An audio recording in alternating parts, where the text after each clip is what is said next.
Now, I love me some character action games, a fact that you should be well aware of based off my more recent uploads, and this should be the last one for a little bit, but there is one game that I really wanted to talk about. Many people will always point towards the original Devil May Cry as the progenitor of the character action subgenre, the beginning of a pretty sizable shift in the 6th generation of consoles when it came to action games, and it absolutely was, with its influence being seen across the industry with both obvious big hitters like God of War and Ninja Gaiden, but also many smaller titles that really packed up the PS2's game library. But what if I told you that there was a game that has been long forgotten to the ether? One that actually came out 2 years before DMC1 and possessed many of the staples of what makes character action, well, character action. Now, I've left a timestamp up on screen if you want to skip ahead a bit, but before we get there, I think it's important to ask, what is a character action game? Because it's one of those subgenres that no one can seem to agree on exactly what defines it. I know Ben Yahtzee of Zero Punctuation and Fully Ramblomatic fame has proposed the term spectacle fighter to try and better describe of what these games are supposed to be, but I really don't think it fits all that well. Now, putting aside the fact that I really don't think we should try and fix genre names to begin with, because at the end of the day, all you're doing is creating more confusion, I just think spectacle fighter is kind of misleading. For starters, a lot of action games have a ton of spectacle, but I still wouldn't call them character action. And maybe you have to dig a little deeper, but the opposite is true as well. Also, the term fighter would imply to me that it is a fighting game subgenre. Regardless, I don't believe spectacle is really at the core of what makes character action character action. I also don't really subscribe to the idea that character action games are just really good action games with complex systems. There's plenty of examples of bad character action games, and these days there are even some examples of regular action games that have combat that is more complex than something like Devil May Cry and Ninja Gaiden 1 were doing, at least in terms of how many moves you have. So with that all being said, what is it that defines the genre? Is it its difficulty? Or is it its style rankings? Or maybe it's that the game just needs to be toony as all hell? Head to the go-go, baby!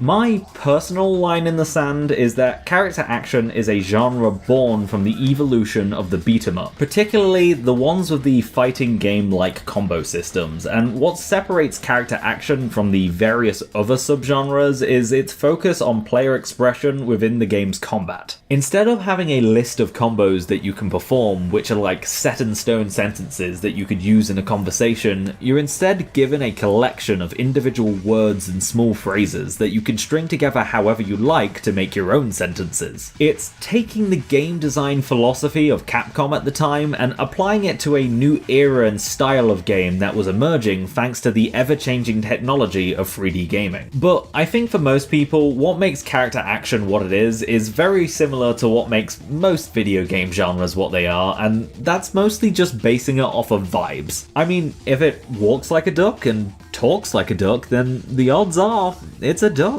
And if we're going by these rules, then there is one title that I think definitely has a claim at being the first character action game. And to get there, we're gonna have to travel to the Far East, while looking at the Old West. Once upon a time, a blue-eyed boy from the Old West learned one of life's cruelest lessons, that evil was bigger than his gun. So he followed the footsteps of a mysterious master to the Far East, where he learned the secrets of the sword and came back home with the heart of a gunman and the soul of a samurai.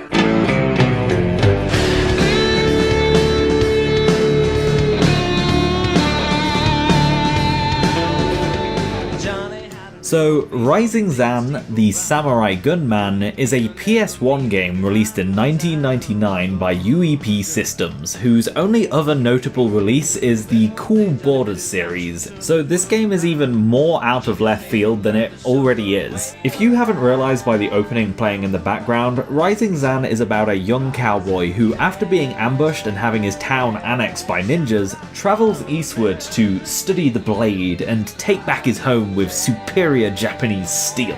It is a zany-ass plot for a video game-ass video game, and I wouldn't want it any other way. I mean, we've got ninjas, we've got samurai, we've got oni, we've got geisha women, we've got even androids. They threw like everything in the kitchen sink in here, and it's just so wonderfully silly. And like any good character action game, we've even got the trademark chuny-ass protagonist who is simultaneously cool and a huge fucking dork at the same time. However, in Rising Zan, much like the player, Johnny is also a huge weeb who is desperately trying to get people to call him by his new name, the super ultra sexy hero, Zan. It's also really cool to have a character that has this classic why not both approach to character design, being this garish mishmash of cowboy western and shinobi garb. It's tacky in all of the right ways and really delivers on that bizarre concept of a samurai gunman. And it's all just so very neatly wrapped up with that classic 90s voice acting where it's oh so very clear that no fucks were given when it came to the direction, but the VAs still had a really great time spouting all of this nonsense in the recording booth. Who are you? It's the super ultra sexy hero, Zan.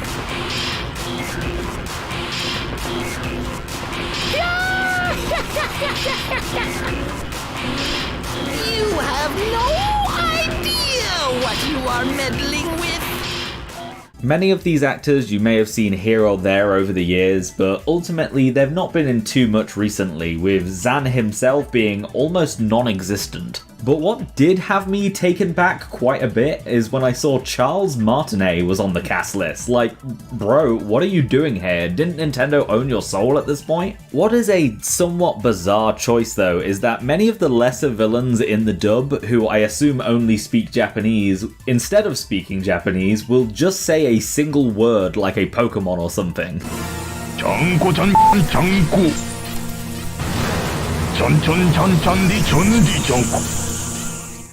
Now, in reality, this is probably the publisher and the localization team trying to find a way to pay less voice actors, but with the lines being spoken normally in the original Japanese release, it does make the choice a little bit questionable.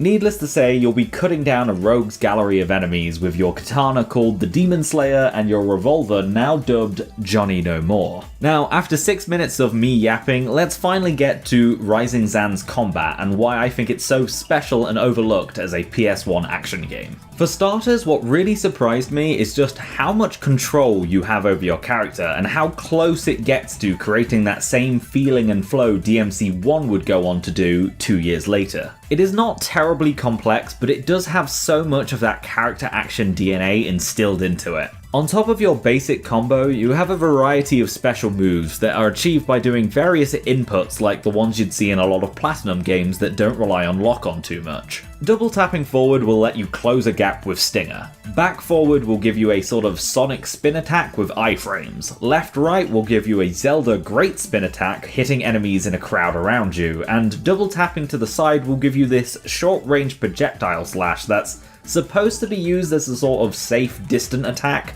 but doesn't do a very good job of really achieving it. All of these specials have a stamina bar tied to them that stops you from constantly spamming them, but realistically you're going to be able to use them when you want and where you want. Especially if you go out of your way to pick up the semi-permanent stamina upgrades that you can find throughout the game. You also have your gun that can just be fired normally or with a special quick draw stance that ups your fire rate at the cost of a bit of stamina per shot. This can absolutely melt enemies that you can catch off guard, especially when you use it in tandem with the temporary shotgun or rocket-powered bullet upgrades. The downside, however, is when you use this, you will be locked in place, meaning that you leave yourself quite exposed to anyone behind you or with super armor. And the final tool in your arsenal is Zan's super ultra sexy combo, which you can do by alternating your sword and gun buttons with the right timing for a slow but powerful combo which ends with a hard knockdown. It has the highest DPS in the game, but like the quick draw, while it is powerful, it can leave you exposed. To add to this, you also have your Devil Trigger-like powered up mode known as Hustle Time, in which your attack and movement speed will increase, your sword's length will triple, and your specials won't use stamina. Now this is all just offensive stuff that Zan can do, but you actually have quite a bit of control over your defensive options too, which is especially surprising since this game does not use the DualShock.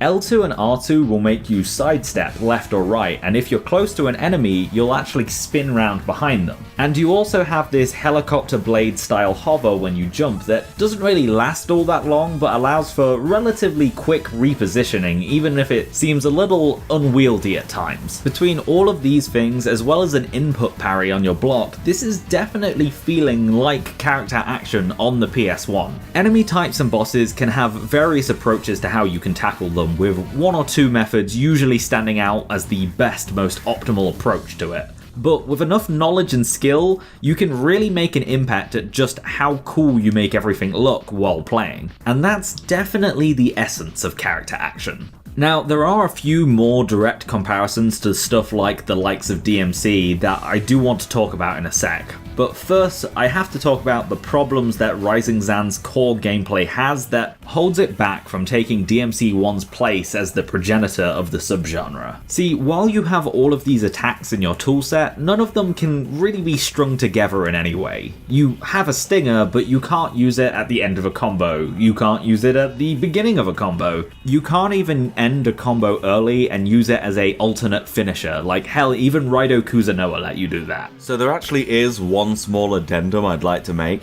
While I was editing this video, I came across another channel called Combat Overview, which is a pretty good one. I'd say give it a look. And they happened to notice something that I didn't during my time with Rising Zan. While I realised that you could cancel out of your attacks with dodges and blocks, what I didn't realise is that you could use these to guard cancel. Ultimately, this doesn't amount to too much since it only shaves off a couple of frames of your animation, but what it does mean is that you can sneak in special moves within the middle of your normal attack string if you use a guard or dodge cancel. And something else I failed to mention is that when moving and starting a combo, you carry a lot of that momentum with you. And so you do like this little short hop at the beginning of your first attack. Again, doesn't do too much, but it does allow you to reposition for the first attack of your combo string, which does kinda act like a bit of a dodge slash, like the one in Metal Gear Rising Revengeance. There's very little in the way of any animation cancelling, let alone stuff like juggles, aerial raves, and in fact, the only thing you can do in the air is this dinky little kick that does barely anything. This is also not helped by the fact that the game runs at a whole whopping silky smooth 20 frames per second, and as a result feels incredibly stiff and choppy when playing. It's something you can get used to with how simple the game is, but it's not ideal.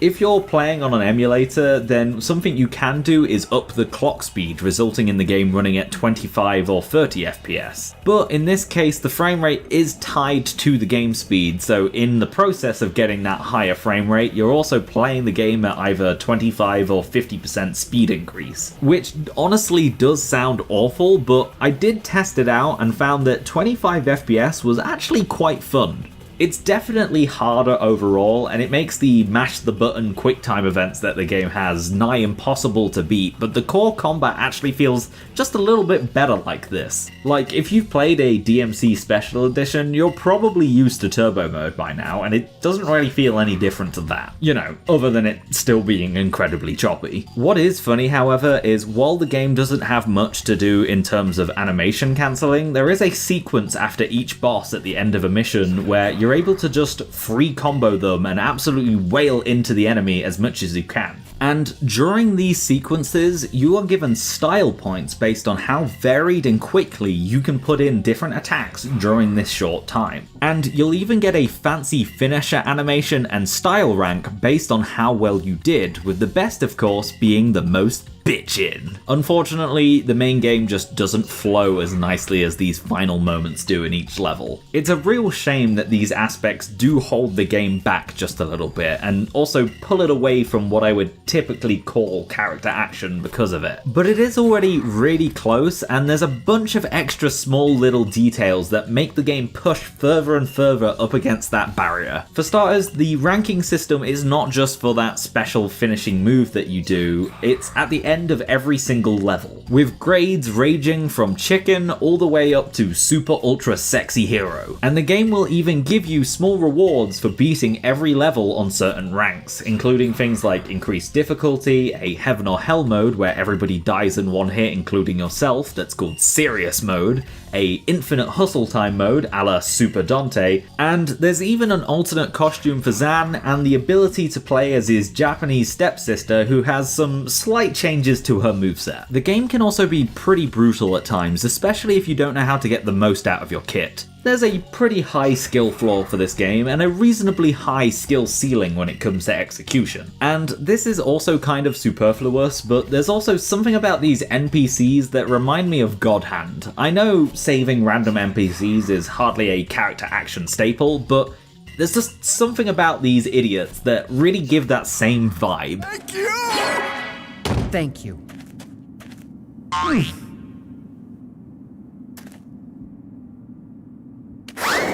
I feel like ultimately I can't in good faith argue that this actually is the first character action game. That still belongs to Devil May Cry 1, but there is so much DNA here from this game that would show up later that I don't believe for a second that not one person working on the original DMC wasn't directly inspired by Rising Zan. It acts as some sort of distant cousin or missing link within the evolutionary line, and I believe that for that it should receive the title of proto or pseudo character action game, as anything less would be an injustice. If I accomplish anything with this video, it's that I convince at least one person to check out Rising Zan the Samurai Gunman, because in truth it's an absolute gem of a game and one that's practically talked about by no one. And despite its very, very janky nature, it's still an incredibly charming retro game that shouldn't be forgotten. I just think its place within gaming history is bigger than its reputation currently is, and I think that's a real shame, which is why I just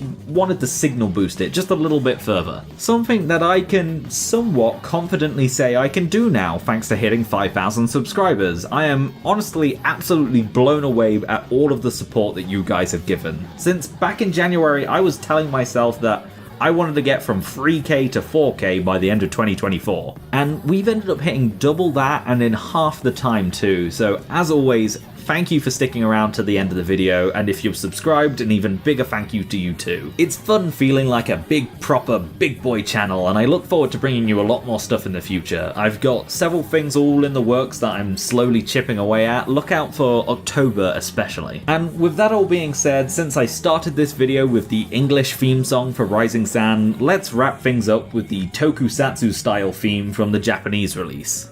See you next time, Space Cowboy.